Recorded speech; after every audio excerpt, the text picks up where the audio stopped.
Cricket et al. It's a website, it's a podcast. Pete, it's a way of life.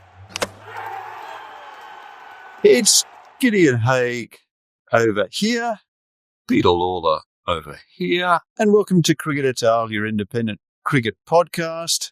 We're in the middle of the IPL. We're always in the middle of the IPL somehow. Isn't it? The IPL just sort of extends infinitely in each direction. We could say that at any time of the year, I think, we were in the middle of the IPL. We're in India's world, and it's India's world, and we just live in it.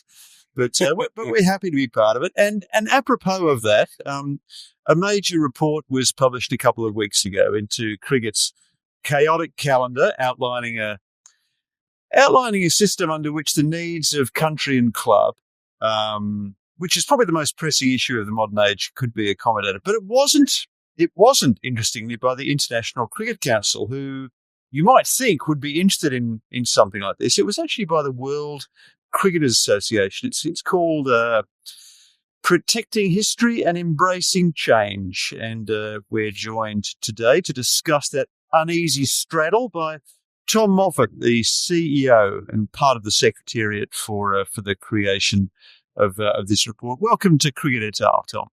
Thanks, Gideon. Thanks, Pete. Good to be here. Thanks for having me on. Now, first of all, I wanted to get to grips with what we were discussing offer. You played 4 first-class matches for South Australia in 2011. You made a duck in your first innings and a duck in your last, and you contributed materially to Nathan Horitz's highest first-class score. Talk us through that, Tom. I'm really glad we've started here. That's good. Get you on the back foot, mate. Yeah, not a very short and sharp career for me for South Australia. Not the ideal start, making no one debut. And as you rightly point out, I did drop Nathan Horitz at Gully off Dan Christian's bowling pretty early in his innings, and he went on to make 160, which I think is some kind of record for a night watchman potentially. So not great bookends to my career, but went on to bigger and better things, hopefully. Does Christo remind you of that, Tom? Actually, I saw him a year or two ago. Actually, we had him at one of our World Cricketers board meetings, and he did remind me. He wasn't thrilled on the day. As you guys know, Dan was pretty intense competitor when he crossed the white line, so didn't love my work that day. Gideon? Have you been part of the celebrations that have been going on in Adelaide over the Sheffield Shield win? Look, I haven't. We managed to duck down throughout the 4-day period very briefly, but it was fantastic to see. And I think the scenes at the end there are a real blast from the past. And I think we do pretty well at celebrating the wins in this state. So it was awesome to see. And ironically, I think the fact that it was at Karen Rolton Oval probably just created a bit of extra vibe and atmosphere that might not have actually been there if it was at the bigger Adelaide Oval. So bit of a blessing in disguise maybe as well. So all of a sudden, you're the capital of the cricket universe because you're in Adelaide as well. A pro team. Correct. Exactly. It's all happening here. We've got a pro sport premier, and there's a bit of buzz over here. Gideon. It's a good spot to be. Well, let's talk about this report because you pointed out some obvious things, but when you lay them out, they're still very striking. I know about these things, but to see them in the cold, hard light of day is to be reminded that cricket is both wealthier and less even than it's ever been before. As you point out, under the current ICC revenue distribution model, the cricket boards of Australia, England and India receive almost half. BCCI takes the lion's share, 38.5%. 87% of bilateral cricket revenues are retained by the same countries, who, surprise, surprise, have won 11 of the last 13 major ICC events. But in the meantime, 2% of global cricket revenue goes to the countries ranked between 13 and 108th by the ICC. How does that happen, Tom? Just talk us through how cricket has surrendered to this incredible disequilibrium, having been, for most of its history, a pretty even game. Yeah, so, I mean, the report does touch on a lot of the inequities that exist in the current system, and you've highlighted some of them there. I think those things are really a product of Our system is built on individual deals, and individual cricket is scheduled based on individual deals, particularly bilateral international cricket.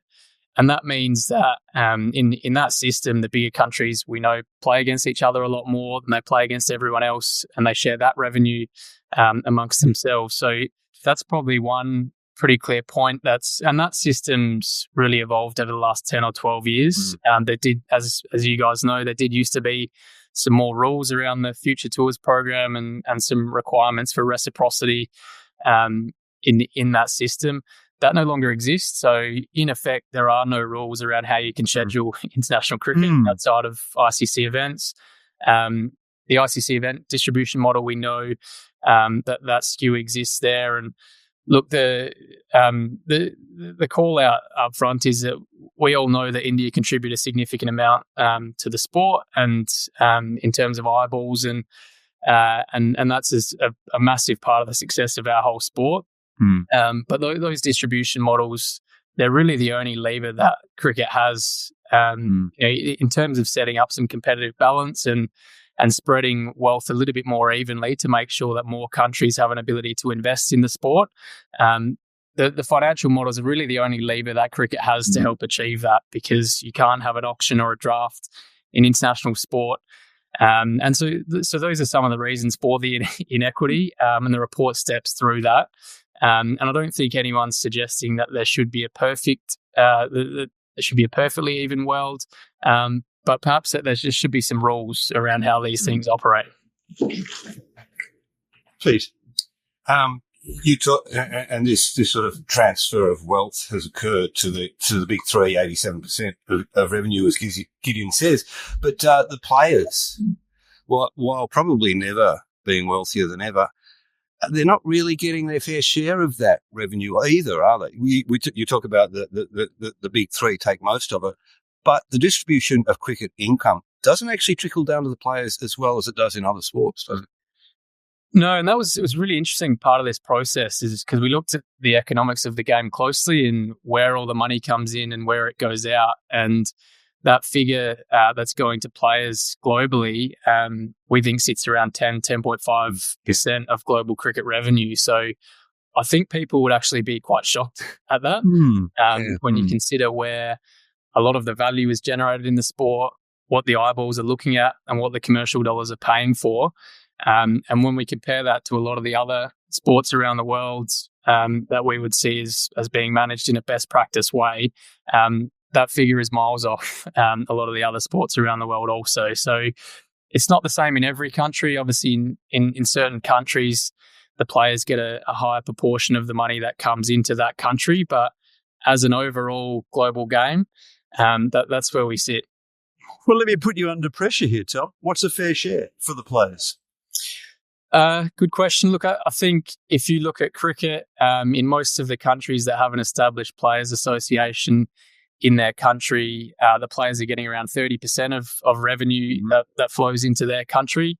If you look at the North American sports, for example, the players are getting around 50% of revenue for most of those sporting leagues. And I think English football is even higher, up around 60%. So look, there's some benchmarks that international sport and some of the better, more sophisticated team sports around the world operate to. And obviously, we're a fair way off that globally. The common cry, you've referred to it already, from India is that it's our money. We generated 60% or 75% or 120% or whatever figure they pluck from the air, so we should keep it. How do you answer that question? How do you address that sense of entitlement? I think that probably the first call out is that the report obviously covers a lot more than just the financial models. I think naturally they've probably been quite a big focus of some of the talk on the back of the report. We understand why, because it creates a nice headline as well, but that's probably important to remember that it is one piece of the puzzle.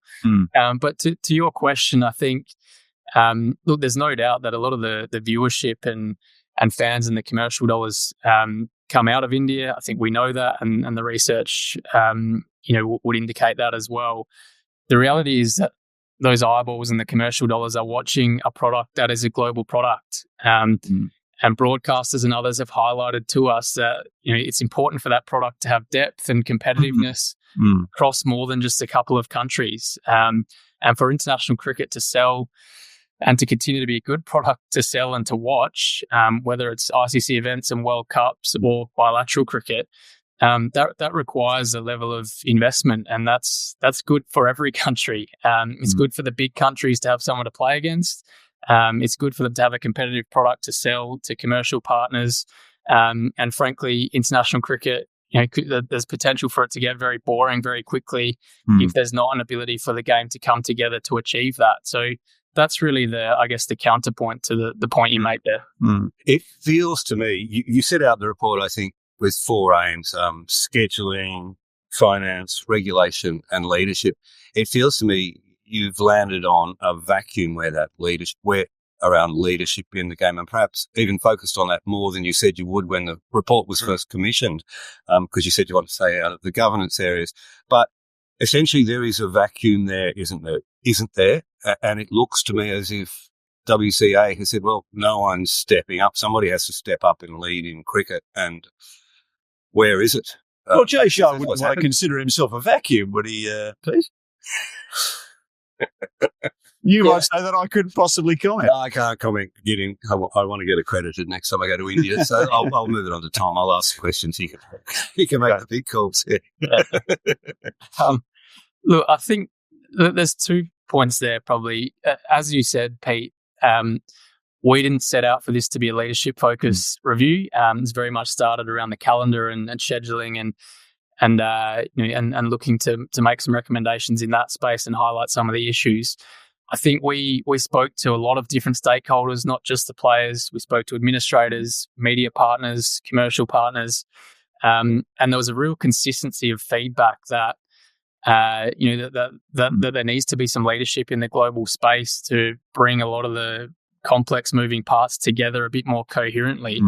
The report talks to the fact that we didn't really want to get into that space too much because, frankly, we're aware that can sometimes be a sideshow and take you off into a path that doesn't necessarily lead to outcomes. But the weight of feedback was so strong that's a need that the report ended up covering it and makes some recommendations in that space as well. So that's point one. I think practically when you talk about trying to sort out the calendar, scheduling, revenue models and all those sorts of things, naturally that requires leadership to be able to implement those things, implement some really strong direction in those spaces, and also to regulate those things. So to talk about scheduling, there are no rules as to how you can schedule international cricket at the moment effectively. And we've got club versus country dynamics with players playing between domestic leagues and international cricket.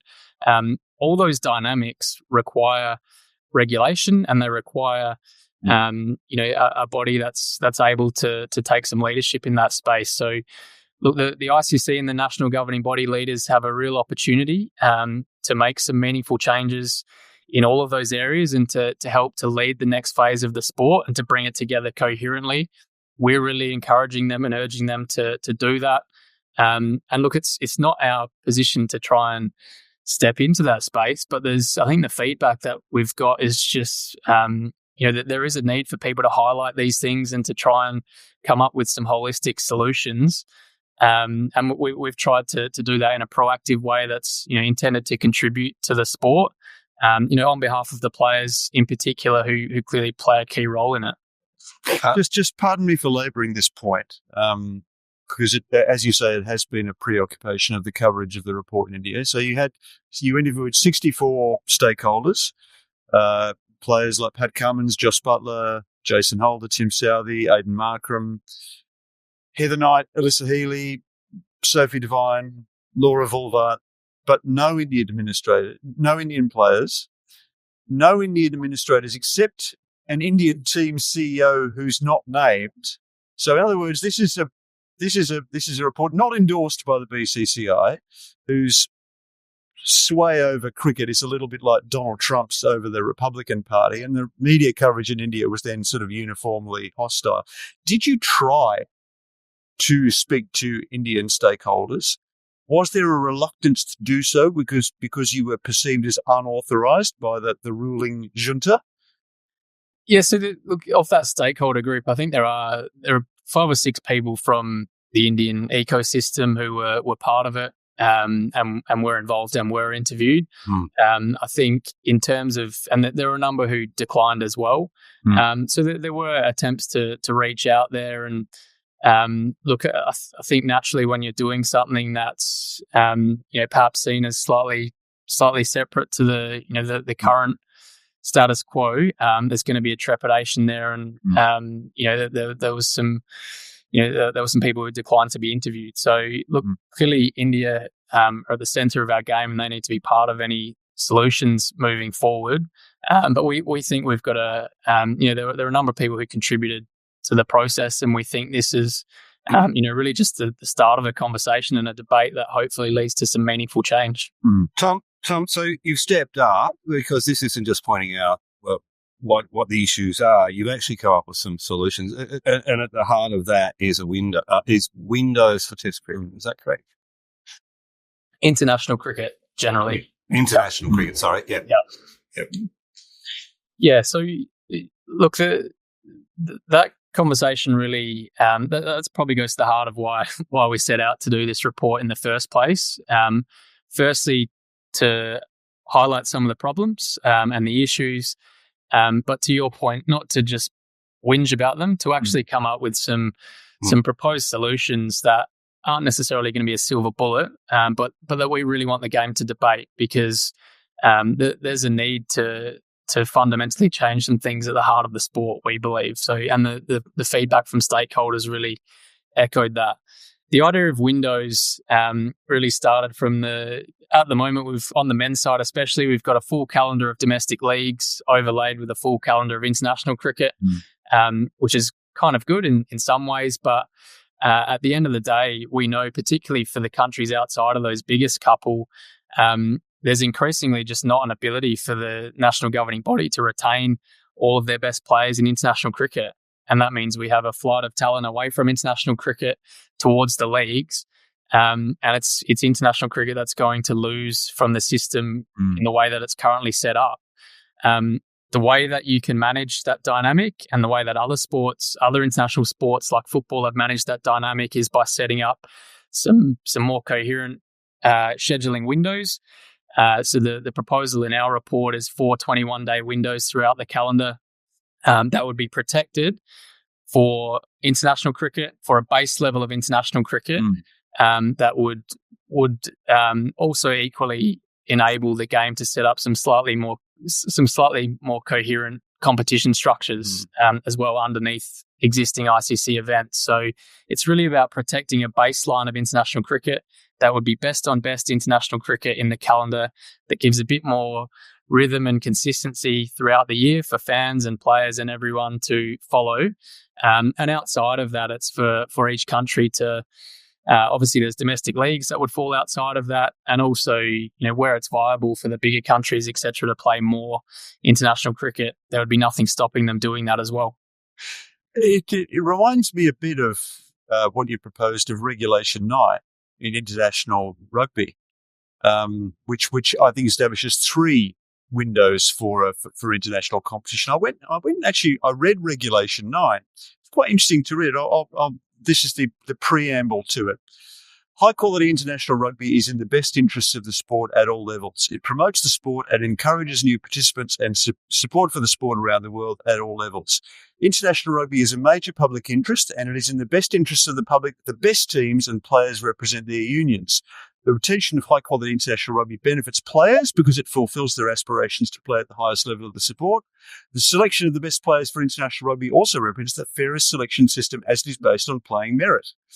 Rugby bodies and clubs benefit if players play international rugby, as it improves the quality and experience of players, increases their value, and enhances commercial returns in respect of merchandising, broadcast, sponsorship, and gates, thereby contributing to the interests of the rugby body or club that player represents.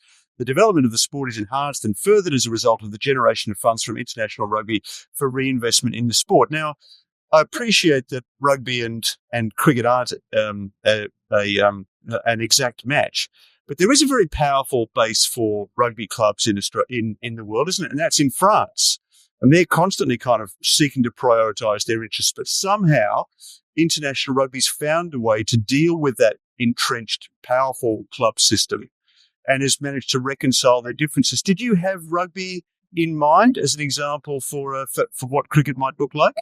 Yeah, we spoke to rugby, to football, to basketball, and all of them have managed similar dynamics. And there is no silver bullet, so let's just say that up front. But there's precedent for managing club versus country dynamics in international sport in a way that isn't just having a complete free-for-all. So,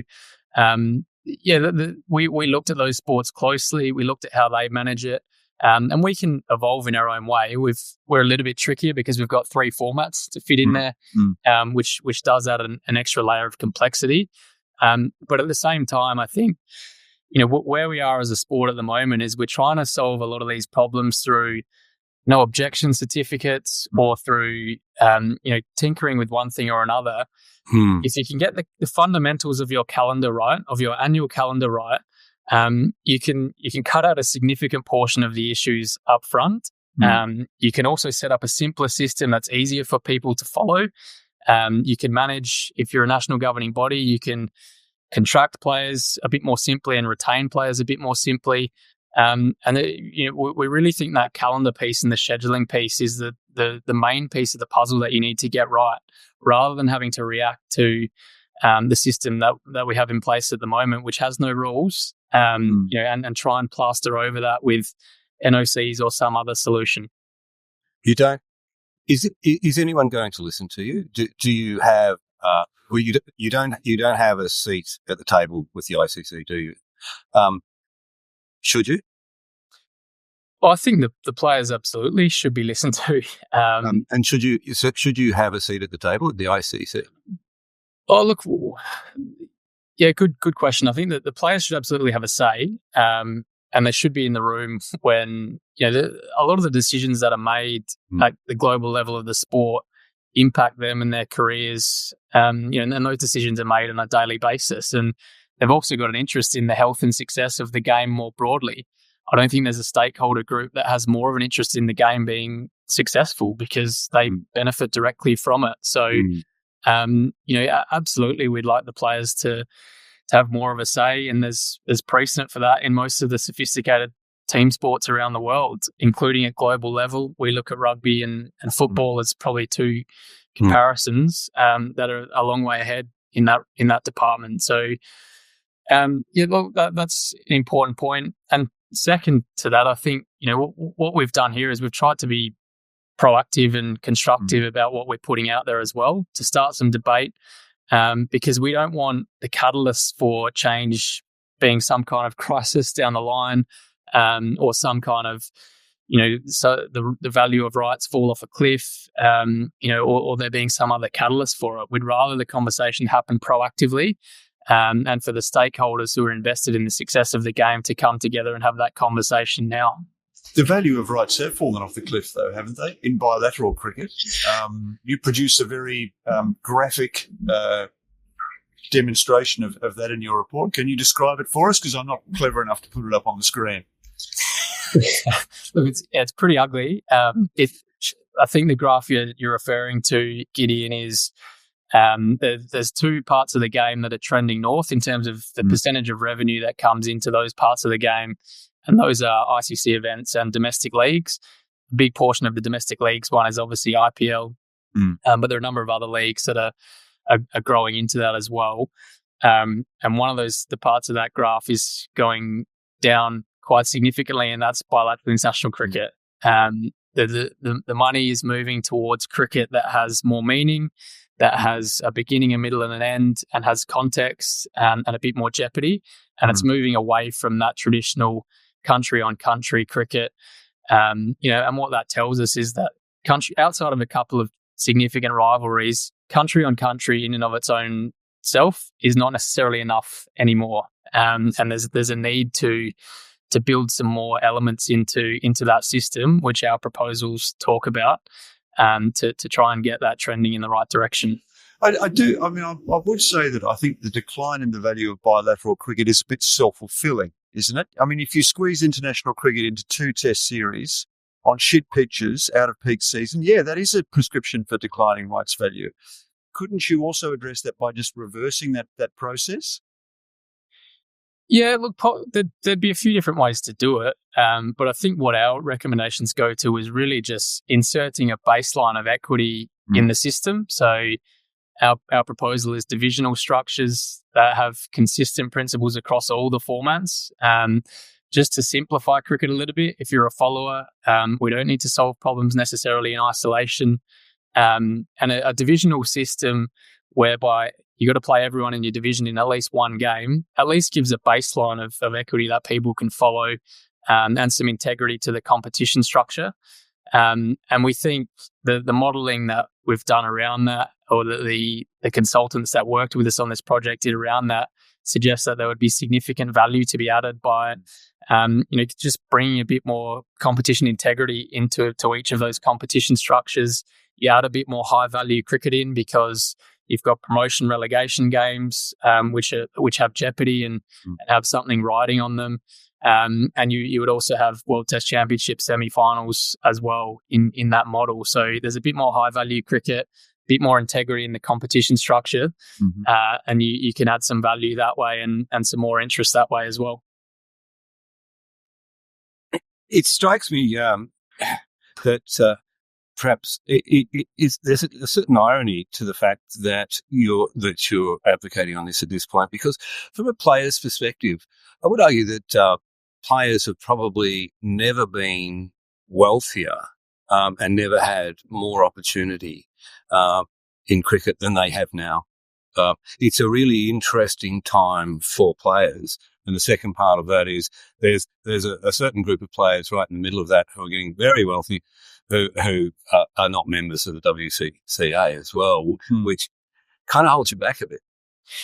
Yeah, well, I think yes and no. I think the only issue with that, and there is obviously a lot of opportunity, and the growth of the league's landscape has been fantastic. And none of what we're proposing, we think, takes away from that landscape. In fact, the majority of the calendar is left for the market to continue to evolve, for players to keep taking those opportunities. What we're trying to get to is a system that adds significantly more value into the top of the game that can then filter down, which funds pretty much every domestic cricketer in the world on the men's and women's side is funded by cricket that's played at the top level of the sport. And we think there are some fundamental issues with how that hangs together. And the fact that there really is no coherent calendar, we're leaving value on the table as a sport. So a lot of the recommendations go to fixing that top level of the game, which in turn funds pretty much everyone that we represent, and that the players' associations who are affiliated to us represent as well. So it's certainly not about taking anything away. It's about tidying up the system and some obvious things in terms of the management of an international sport that we think should be in place to make sure that the sum of the parts is a little bit more valuable than what we've got at the moment. But is all the money at the top level of the game, really? Because that's sort of the point where I was saying. I mean, now in cricket, you can have a very good career and make a hell of a lot of money not participating in those top level sort of bilateral and international events. You can earn a very good career as a sort of domestic T20 player for hire. Yeah, so when I say top of the game, the report references the top of the game as being ICC events, bilateral international cricket, and major domestic leagues. So we would categorise including them. Yeah. Yeah, absolutely. And if you look at the best players in the world, most of them are employed by multiple employers. They're cutting across international cricket and domestic leagues. So this is really just about making that system work a bit more seamlessly, and give a little bit more clarity, some more protections for everyone as well. So when players go and play in a domestic league, they get what they should get under their contract, for example. We've got a professional cricket system that's built on contract, but really no centralized way to enforce a lot of those without litigating sometimes in different parts of the world. So there are some really simple things that we think the sport can come together and do set that system up in a way that's a little bit more coherent, a little bit more seamless, and would benefit everyone and clearly the players as well. What restrictions, if any, should players operate under in terms of their freedom of trade? Because I actually, and second question, wouldn't one of the simplest ways to spread the benefits of cricket's growth be for the BCCI to allow its players to play abroad so that their market's eyes followed? Yes, so look, to that point first, absolutely. I think the report references that briefly. It doesn't quantify the value that would bring into the ecosystem because it would be very hard to quantify that. But clearly, Indian players playing in other countries' domestic leagues would be a big lever for the sport to increase values around the world and increase some revenue generation around the world. And increase their opportunities too. Yeah, and for those, just maybe a gesture of Indian philanthropy, this would be good for their cricketers. Absolutely, and for those players to to be exposed to different leagues and environments, I think that'd be significant two-way benefits there for everyone. And then in terms, they're not members of the WCA, just to be clear to people who don't know who are listening to this, are they? Correct. So India, Pakistan, Sri Lanka are the three sort of major cricket countries whose players are not affiliated to us. But look, and then getting into your other question in terms of players moving around the world, I think what we think needs to happen is that there needs to be cricket's got a lot more transnational issues because of the way that players are employed. They're moving around the world. There's a multi-employer system. In that system, it's very foreseeable, and at the moment, it already does happen that there are disputes between clubs and national governing bodies, between leagues and national governing bodies, between players of different employers, if there's overlapping leagues. There's precedent in other sports to have systems that are designed to resolve those issues and to move away from the system that we've always had in cricket, which is the NOC system, which is basically predicated on the idea that if you're born in a certain country, you're basically under the jurisdiction of your national governing body, and they can choose whether to let you go and play elsewhere or not, even if you don't have a contract with them. That's basically what the system is predicated on. Move more towards a system that is that would still build in the principles of freedom of movement, and you can choose who your employer is, but would just manage dynamics where there's overlapping leagues and a player's registered for both. Because I don't think it's reasonable for players and for us to ask for a complete free for all. Yeah. We're going to have some integrity in the system, and if you're signing contracts, they should be enforceable both ways, not just for players.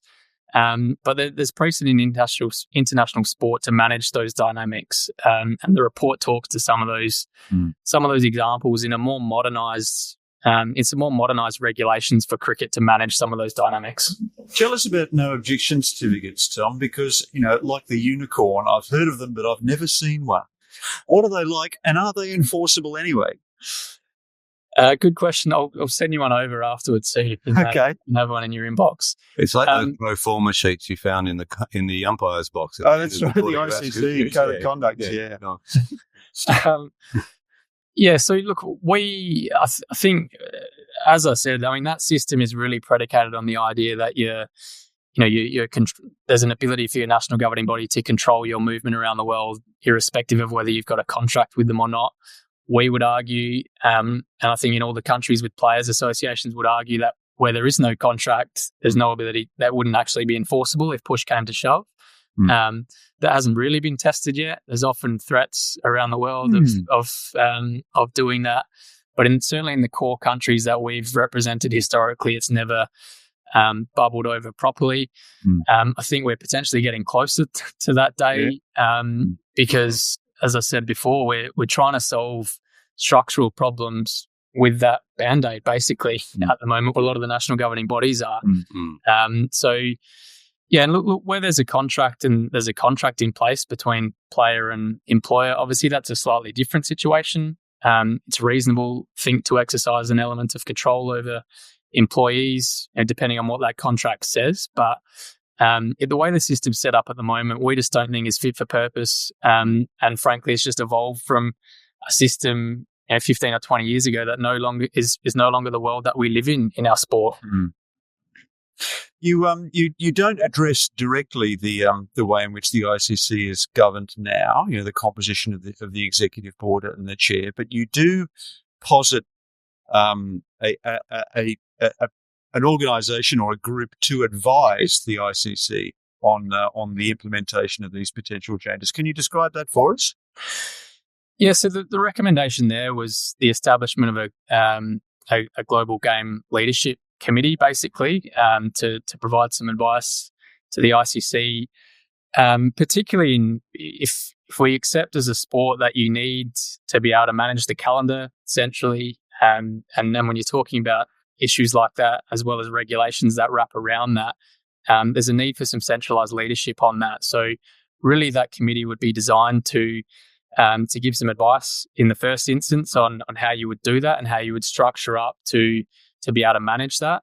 And in terms of the composition of that, what's proposed in the report is that would be a reasonably broad cross section of modern cricket stakeholders. So the national governing bodies are clearly really critical to the whole sport and how it runs, but so are the domestic leagues and clubs. So are the players, obviously from our perspective as well, and some independent voices on there as well. We would think are really important to getting some perspective outside of those stakeholder perspectives as well. So the composition is obviously one part of it, and then the mandate and the role of that committee would be to help cricket move into its next phase and provide some advice on that. Cricket et al., as your independent cricket podcast, is very happy to offer its services in this connection. We'll note that.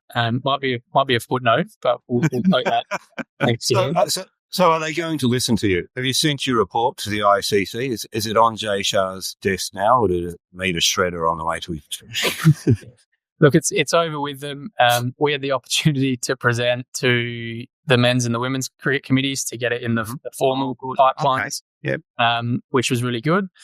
And we've also obviously started engagement at national governing body level as well, both directly and through our affiliated players associations in each country. So, look, we're not naive to the challenges of change in our sport, but we think the report steps through, hopefully quite methodically, a lot of the issues that need to be addressed, and doesn't just provide a whinge. It comes up with some solutions that we think should be realistic and manageable for a sport. If not naive, and sorry to interrupt, sort of definitely ambitious. I mean, you're coming in here, you're telling the big three that we just reckon you should get less money and probably have a little less control, and maybe we can do it better. Yeah, so just on that, if the financial modelling actually has everyone, or by and large everyone, going forward. So I don't think we're saying that everyone should take less. I think the recommendations go to inserting a baseline into the sport that that we think would benefit everyone, including the big countries ultimately. So this is not a charitable exercise for the big countries in giving to everyone else. This is, we think, setting up a better system for everyone ultimately. And if we're serious about continuing to call ourselves a top global sport, you got to bring some action in behind that. So we're certainly not naive to the challenges. We understand that this is not a silver bullet, and the game, frankly, is probably not going to turn around tomorrow and go, "Oh yeah, great ideas. Let's just do all those. We'll sort it out next week." We want to start some debate, obviously amongst administrators, but also the cricket world at large, because I think when you shine a light on some of the issues, and the way it runs at the moment, I think there's clearly some things that we could do better as a sport to optimize the whole thing. So that's the logic, Pete, and it's certainly not. We haven't come into this with a view that that things are going to change overnight, but this debate has to happen, and we need to normalize some sophisticated debate on these issues that goes beyond what a lot of the industry is conditioned to say and think and do. And we're trying to to play a role in that. That's proactive and constructive. Everyone focuses on the money, don't they? I was actually down at Trades Hall Council in Melbourne last week, which was sort of a blast from the past. And,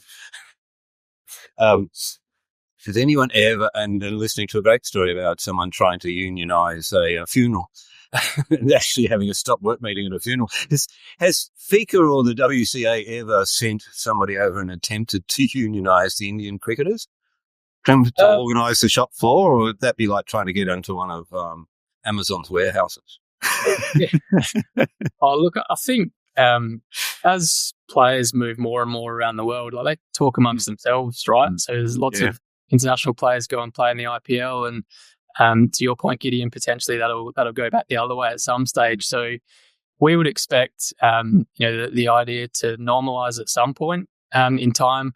We think it would be a great thing for the sport to hear the collective views of the Indian players, and to have people representing those views as well. So I'd suggest that will happen at some stage, but.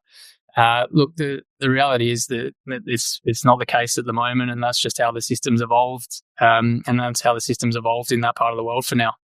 I found it interesting that probably the first people to respond to the report, because it was the BCCI, said nothing about it at all, were England. They were quite dismissive of it, and very instantly dismissive of it. And the impression that you get from outside England at the moment is because they've managed to flog off the bits of the 100 for $700 million US, they're very inwardly focused at the moment. Is that the way in which you perceive it? And at the same time, you're Australian. Paul Marsh is Australian, who was the head of the report. You're based in Australia. Is there a perception that this is an Australian report? And in that case, what's been the response of Cricket Australia? I'll look to the composition. I think obviously Paul's helped to steer the group, and as a CEO, I'm Australian as well. But we've had the subcommittee that led this piece of work was really quite diverse, and there were people from different countries and different backgrounds, and not just players, people as well, because we wanted to get a diversity. Tom Harrison was there, wasn't he? The former CEO at the ECB. Yeah, Tom Harrison was there, and he was a great contributor. Sanjay Gupta, the head of Geostar, and Sarnamir, obviously ex-Pakistan player as well. So we had a really good cross-section. So I don't think that's the case. I think to your point, Gideon, look, I think the way the game is run at the moment in every country, not just in the bigger ones, is often quite inwardly focused. Yeah. So the default is often how does this impact us in our short term and our next line item in our budget? That's often that's how the industry's worked for quite a long time. So it's not a surprise to us if that's the default response from people. But what we're trying to encourage is for people to lift their eyes a little bit, whether you're from a big country or a mid-sized one or a small one. And the report demonstrates, irrespective of the good things from a cricketing perspective, there's actually commercial value that we think the game is leaving on the table by operating in the way it does. So look, that's not a surprise, but that's we're looking forward to continuing to engage with all the countries, including the big ones over the next sort of 6-12 months as well. Well, Tom, thank you for engaging with Cricket at all. We're one of your favourite stakeholders. Definitely top few, I would say. Yeah. Absolutely. Have to laugh at the lifts their eyes reference. It's very Mike Coward. It's very Adelaide. It's very cricket meets footy. Well done, Tom. Before I'm looking to move away from that report now. Have you got any more questions on it? No, it's good. It's all good. Wider areas. Just a few quick ones. Tell us, you announced this thing, this deal with the winners. How does WCA finance itself? And what is this stuff going on with players' IP? I find that quite interesting.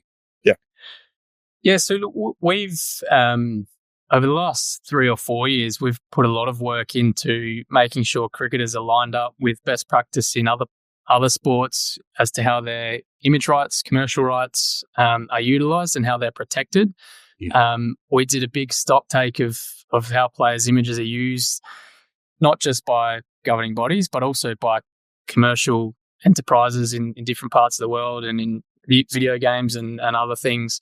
What that's turned up is there's about 100 different companies using player IP without authorization and without the formal ability to do that. So we, working with the players and their associations around the world, set up a model to help to stop that and to help to protect their rights a little bit better. And that's basically just it's a global extrapolation of what happens in a lot of the other sports around the world, where the players license certain image rights to their players' association to help to protect them, and then to help to transact on those as well. So that's the genesis of it. Winners Alliance are our licensing partner and our one of our commercial partners who are based in the US. Their background is in NFL Players Association, Major League Baseball Players Association, probably the most sophisticated, commercially successful team sports in the world. Yeah, that's their background. We're Players Association people. We're not necessarily that that savvy in that space. So you need experts alongside you, and the players have wanted that to happen as well. So that's the model basically. And look, the first thing is defense, basically preventing the unauthorized use of player rights. And secondly, Cricket never does that. All of our T-shirts are authorised. It's good to hear. I'm sure you guys are. We sent one to Uzi, didn't we?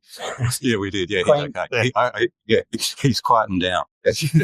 Clean bill of health. Good to hear. Yeah. So that's the model, and that's why. And obviously that model spits up an ability to generate some new opportunities for players by virtue of the fact that more than 600 of the best players in the world are part of our collective, and that spits up some new opportunities as well. So it's a good news story, Pete. Yeah, it is a good one, isn't it? It's been in place since January last year. I think when you launched it was 500 players. So I'm glad to see it's great. What's the sort of value of that? Do you have an idea after 12 months of the value of 600? Oh, I think, look... Actually, we're always interested in the money, Tom. Yeah, sorry. Yeah. We're always following the money. But time will tell, I guess. I think, the what we're trying to do here is not take away from what anyone else can do, what players do individually with their agents. Obviously, there's arrangements, domestic level with national governing bodies. This is really about the global space and what new opportunities we might be able to unlock. So, as to the value of those, time will tell. But the players, to their credit, have got organised to help to set up a model that we think is going to contribute obviously value for themselves, but also for the whole sport ultimately as well. Go on, Pete. I was going to say it's not apropos IP. Well, I guess it is indirectly, but WCA has also been linked recently with the initiative being led by Neil Maxwell and Danny Townsend, or the interest in arousing Saudi dollars for the beneficiation of the game. It's been talked about there being a multilateral T20 competition funded by the Saudi government indirectly. Played at Trump golf courses, isn't it? And the ACA worked on the initial investment deck, but the WCA has been linked with the next step of the process. Can you describe your role and your perspective on that project? Yeah, look, I mean, I think the ACA have made comment on record for now, and beyond that, we're not in a position to add too much to that. The only thing I would say is that if leagues are being developed, and this is just commonplace in our sport, irrespective of where that idea might come from, we would always look to try and engage and make sure that players are protected and looked after, and that it's the right thing for the sport. And that's part of our role in representing the players, and we've done that with a lot of leagues previously as well. So that's a normalized thing in global sport and in team sports around the world. But beyond that, as I said, the ACA have made comment, and we're not in a position to really add anything further on that for now. A couple of days ago, Catherine Oldway, Emma Staples, and Mel Jones received the Christopher Martin Jenkins Spirit of Cricket Award from the MCC for their work around Afghanistan women. Where are you guys with that stuff? Yeah, so firstly, those guys did a mountain of work up front, and that's a fantastic achievement and thoroughly well deserved. Saved lives with what they did. Completely. And they absolutely deserve that. So first thing to note is full credit there. But secondly, we've obviously had some ongoing involvement along the way since the start of that process, and are pleased to have been able to contribute in some small way to that. But in terms of how that issue is managed within our sport, I think it's probably it is a symptom, or the inability to manage it in a really coherent, clear way is a symptom of a lot of the issues that we highlight in our report. We don't have an ability to come together. We don't really have a rudder at global level for dealing with those issues. So the way the ICC is composed or comprised is as a members organisation, which means there's no overarching sort of guide or rudder as to how you should manage that. So it's not a surprise to us that we are where we are, and unfortunately that group is effectively in cricketing limbo. And there's been some management of it in Australia and an ability to wrap some arms around them. We hope that the game can come together to ensure that those players can play international cricket again at some stage, because it's in 2025. We've just got to have an ability to manage situations like that are, it is quite a unique situation, but the idea of having to manage transnational issues and have some kind of rudder as to how you should deal with it is, that should be built into the game's governance structures. It should be. So is the WCA involved in any of this, in any of these processes? You're the players' representative, and ostensibly these Afghani women are contracted players, or were. Yeah. So look, we were certainly involved up front, and we have reached out also to I guess extend the more formal olive branch if they want to formally be part of our organisation. Would love them to be. If they want to be. There's obviously no obligation if they don't want to, but we have extended that to them. And there's a number of benefits, that they and the other play groups around the world would get by being part of our collective, from an advocacy perspective, but also some of the welfare pieces that we deliver as well. So, look, that will ultimately be a decision for that group. And I know there's lots of people in and around them and advising them. So there's certainly no pressure, but we would love them to be at some stage if they want to. Sounds like the beginning of a whole other conversation, Tom. What an issues-rich environment we live in. Who would have guessed, Tom, as you walked off Adelaide Oval back in 2011 with a final duck, dismissed by Adam Maher in your last first-class game, that you'd still be involved and still make a contribution to cricket all these years later? Nathan Lyon was in that team, wasn't he? He was, yeah. He was. Young Nathan Lyon was in there, just starting out. Made his debut then. Yeah, just about to. Yeah, he was pre goat days, but just come out of the garden shed. Exactly, fresh off the groundsman's shed. But there's some good names here too: Aiden Blizzard, Chock Manu, Cullen Bailey. Whatever happened to Cullen Bailey? Cullen Bailey, if you're out there, let me know what you're up to. Actually, he's in Adelaide. I saw him the other day. Is he? Yeah, right. The other day. I'll tell you. At Peter Rabbit. Yeah. Yeah. Sure, it's called where all the big hitters had hang out during the test match. Excellent. That's probably all we've got time for in Cricket at Tile this week. Thank you very much. Hang on. Okay, don't we have time for me to call for Pat Cummins to stand down as Australian cricket captain because of his poor performance in the IPL? Mate, you're not on Sky now. Oh, okay. Well, we'll do it next week.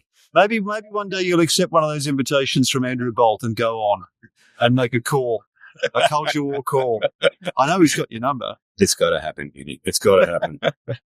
Thanks a lot, Tom. Been great to have you with us. That's all we've got time for. From Cricket at Tile, it's goodbye from me. And it's good night from him.